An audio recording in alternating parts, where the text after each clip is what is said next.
എല്ലാവർക്കും നമസ്കാരം. മഴക്കാലമാണ്. നമ്മുടെ പൊതുനിരത്തുകളിൽ നിരവധിയായിട്ടുള്ള ജീവനുകൾ അപകടങ്ങളിൽ പൊലിയുന്ന വാർത്തകൾ നിത്യേനവണ്ണം വന്നുകൊണ്ടിരിക്കുന്നു. അധികവും ചെറുപ്പക്കാരാണ്. വിടരാൻ കൊതിച്ചിരിക്കുന്ന പൂമുട്ടുകളെപ്പോലെ ഈ യൗവന കാലഘട്ടത്തിൽ തന്നെ നടു റോഡുകളിൽ ജീവൻ പൊലിയുന്ന സംഭവം നടക്കുന്നത് ഇന്നലെ ഏകദേശം ഒരു 11 മണി കഴിഞ്ഞിട്ടാണ്. ചാലക്കുടി ഇരിഞ്ഞാലക്കുട റൂട്ടിൽ ഇലക്ട്രിക് ബൈക്കിൽ സഞ്ചരിക്കുന്ന 2 യുവാക്കൾ, വണ്ടി ഓടിക്കുന്ന കുട്ടിയുടെ പേര് ജുവിൻ എന്നാണ്. പീനിക്കപ്പറമ്പിൽ വീട്ടിൽ രാജു ചേട്ടൻ്റെ മകൻ ജുവിൻ, 16 വയസ്സ്. സെൻറ് ആൻസ് ആനത്തടം സ്കൂളിലാണ് പഠിച്ചുകൊണ്ടിരിക്കുന്നത്. 10ാം ക്ലാസ് കഴിഞ്ഞു. പിറകിലിരിക്കുന്ന പയ്യൻ്റെ പേര് അനന്തു, അച്ഛൻ്റെ പേര് പ്രദീപ്. ദുബായിലാണ്. തയ്യിൽ ഹൗസ്, ആനത്തടം. രണ്ടുപേരുടെയും വീട് ആനത്തടത്താണ്. അങ്ങനെ ഇവർ ഈ ആളൂർ ആനത്തടത്തേക്ക് തിരിയുന്ന അവിടെ വെച്ച് റൈറ്റ് ഇൻഡിക്കേറ്റർ ഇടുന്നു. ഇൻഡിക്കേറ്റർ ഇട്ടതിന് ശേഷം വണ്ടി ഒന്ന് സ്ലോ ആയിട്ട് വണ്ടി എടുക്കുന്നു. ഇവരുടെ പിറകിൽ ഒരു കാറുണ്ടായിരുന്നു. ആ കാർ സ്ലോ ആയിട്ട് നിൽക്കുന്നു. അതിൻ്റെ പിറകിലാണ് തൃശ്ശൂർ റൂറൽ എസ് പിയുടെ കീഴിലുള്ള ഡാൻസ് ഓഫ് ടീം സഞ്ചരിക്കുന്ന പോലീസ് വാഹനം. ഇതിൻ്റെ പിറകിലാണ്. ആ വാഹനം ഈ കാറിനെ മറികടന്നുകൊണ്ട് ഫ്രണ്ടിലേക്ക് എടുക്കുന്നു. ഈ ഇരുചക്ര വാഹനം ആനത്തടം ഭാഗത്തേക്കുള്ള വളവിലൂടെ പോകുന്നു. അപകടം നടക്കുന്നു. തുടർന്ന് 2 പേരെയും ചാലക്കുടി സെൻറ് ജെയിംസ് ആശുപത്രിയിലേക്ക് എത്തിക്കുകയായിരുന്നു. ഈ ജുവിൻ്റെ സ്ഥിതി വളരെ ഗുരുതര അവസ്ഥയിലായിരുന്നു. 2 പേരുടെ അവസ്ഥ ഗുരുതരാവസ്ഥയായിരുന്നു. പക്ഷേ ജുവിൻ്റെ സ്ഥിതി കുറച്ചുകൂടി ഗുരുതരമായിരുന്നു. അതുകൊണ്ട് തന്നെ 2 പേരെയും അവിടെ നിന്ന് സെൻറ് ജെയിംസ് ആശുപത്രിയിൽ നിന്നും അടുത്ത 2 ഹോസ്പിറ്റലുകളിലേക്ക് മാറ്റി. അനന്തുവിനെ ആശ്രം മെഡിസിറ്റി ആശുപത്രിയിലേക്കും ജുവിനെ രാജഗിരി ഹോസ്പിറ്റലിലേക്കുമാണ് മാറ്റിയത്. ഇപ്പോൾ നമുക്ക് അറിയാൻ സാധിച്ചിട്ടുള്ളത് 2 പേരുടെയും സ്ഥിതി അതീവ ഗുരുതരാവസ്ഥയിലാണ്. ഈ ജുവിൻ്റെ പപ്പ രാജുചേട്ടൻ ഇപ്പോൾ വൈകുന്നേരത്തോടുകൂടി വരാനിരിക്കുകയാണ്.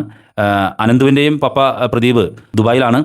അനന്തുവിൻ്റെ ഓപ്പറേഷൻ കഴിഞ്ഞു എന്നാണ് നമുക്ക് അറിയാൻ സാധിച്ചിട്ടുള്ളത്. പക്ഷേ ഈ 2 കുട്ടികളുടെയും സ്ഥിതി അതീവ തീവ്ര ഗുരുതരാവസ്ഥയിലാണ് ഇപ്പോൾ തുടരുന്നത്. ജുവിൻ വെന്റിലേറ്ററിലാണ്. ഈ കുട്ടികൾ സഞ്ചരിച്ചിരുന്ന ഇലക്ട്രിക് ബൈക്ക്, നമുക്കറിയാം ഇലക്ട്രിക് സ്കൂട്ടറിനാവുമ്പോൾ ലൈസൻസ് വേണ്ട, ഹെൽമെറ്റ് വെക്കേണ്ട, അങ്ങനെയുള്ള സംഭവങ്ങളാണ് ഇലക്ട്രിക് സ്കൂട്ടറിനുള്ളത്. ഞാൻ പറയുന്നത് ഈ ഇലക്ട്രിക് സ്കൂട്ടറുകൾക്കൊക്കെ ഈ റോഡിലൂടെ പോകുന്ന വാഹനങ്ങൾക്കൊക്കെ തന്നെ ഹെൽമെറ്റ് നിർബന്ധമാക്കണം എന്നുള്ള നിർദ്ദേശമാണ്. അതുമാത്രമല്ല, ഈ ആനത്തടത്തേക്ക് ആ തിരിയുന്ന ഭാഗത്ത് അവിടെ നിരവധിയായിട്ടുള്ള അപകടങ്ങൾ സംഭവിച്ചുകൊണ്ടിരിക്കുകയാണ്. അവിടെ ഒരു ഹമ്പ് സംവിധാനം, എന്തെങ്കിലും ഒരു സ്പീഡ് ഡ്രൈവറേക്കോ എന്തെങ്കിലും ഒരു സംഭവം അവിടെ അനിവാര്യമായി തീർന്നിരിക്കുന്ന ഒരു സാഹചര്യമാണ് നിലവിലുള്ളത്.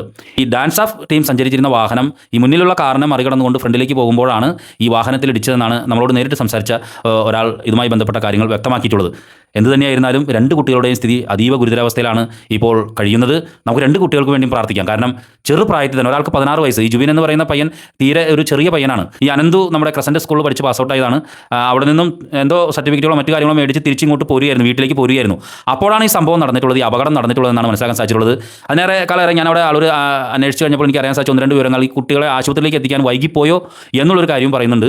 അപകടം സംഭവിച്ചു കഴിയുമ്പോൾ അപകടത്തിൽപ്പെട്ടവരെ ആശുപത്രിയിലേക്ക് എത്തിക്കാൻ ശ്രമിക്കുന്ന ഒരു പുണ്യകർമ്മമാണ്. ഈ അടുത്ത ദിവസങ്ങളിലായിട്ട് ഒരു അപകടം ട്രാംവേ റോഡിലായിരുന്നു. ഒരു വില്യമ്മേനെ ഒരു ഓട്ടോറിക്ഷ വന്ന് തട്ടി. ആ വില്യമ്മ കൃത്യമായിട്ട് റോഡ് ക്രോസ് ചെയ്യാത്തതിൻ്റെ ഒരു പ്രശ്നമായിരുന്നു. പക്ഷേ ഇത് തട്ടി കഴിഞ്ഞതിന് ശേഷം ഞാൻ ഈ വില്യമ്മ അവിടെ നിൽക്കുന്നത്, ഞാൻ ഓടിച്ചെന്ന് വില്യമ്മ അങ്ങനെ കറങ്ങി വീഴായിരുന്നു. ആ വില്യമ്മേനെ ഞാൻ കയ്യിൽ കോരിയെടുത്ത് ഒരു കാറുകൾ ഇങ്ങനെ പോയി, കാറുകളുടെ മുന്നിൽ ഞാൻ ഇങ്ങനെ ഈ വില്യമ്മേനെ ഇങ്ങനെ പിടിച്ചിട്ട് ഒന്ന് തുറക്കുന്നുണ്ട്. ഒരാളും തുറന്നില്ല.